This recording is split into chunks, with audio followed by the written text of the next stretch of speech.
The Fremont City School District is constantly finding ways to innovate and incorporate their students into the community. Heidi Gallagher's class does just that. She's our guest today for Inside the NLL. Thanks so much for joining me. Thank you for having me. So your class is called Teen Leadership Corps. What exactly is it? So it's actually a class that originated out of Huron City Schools, and a teacher was basically released because they could not afford to have the program anymore. And so she said, well, I'm going to do my own program. And so they started there, and her name was Marianne Kramer. She created this class because she wanted students to have community service opportunities, but also to have curriculum behind that. What does a typical week look like for students who are involved in this? So Mondays, usually we have guest speakers. The guest speakers are usually community leaders. So they come in and tell a little bit about their position of leadership, how they acquired their position of leadership and their path. Then Tuesdays, we usually work on projects, and they work in councils. So there are 4 councils in the class. They work on academics and activities. We have a council called No Giant Left Behind, and then we have our athletic council. So then Wednesdays, we mentor. And we go over to the middle school and we mentor with some students. Then Thursdays, we are back with curriculum. We do different things about what type of leader you are, the leadership qualities that you should be practicing and honing a little bit.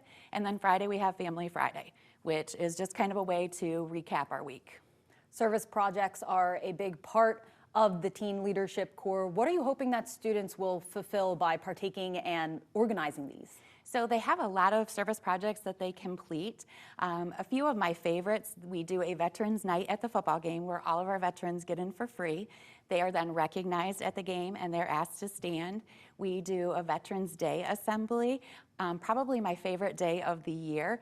Veterans come in, we give them breakfast, and then we also honor them. We also have Valentine's Day coming up, and so we make sure that every single student in the entire building is given either a rose or a treat.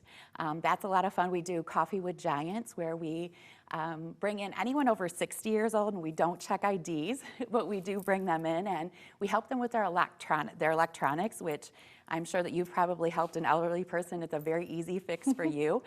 For them, it's not. And what's just been the impact on the students who've been a part of this class that you've seen graduate through?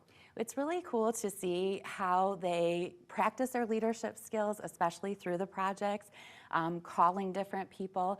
We both know that sometimes it's hard for teenagers to make a phone call. They have to make a lot of phone calls. They have to set things up. They have to, if they're doing a program within the building, they have to go and actually secure that room in the building. And so, as you know, that's some bureaucracy, and they have to go through some hoops. And I had a young lady who did Socktober, and so the elementary students helped bring socks, and so she had to then make sure that they had pizza, and she had to make sure a purchase order was, obtained and then called, and who would take a purchase order. So they're learning a lot of soft skills that are going to make them productive citizens, and employers want them, so because they have those leadership skills. Well, it seems like the impact on the students and beyond is just immeasurable from this class. Thanks so much for teaching it, and thanks so much for helping us learn more about it. Thank you so much for having me today.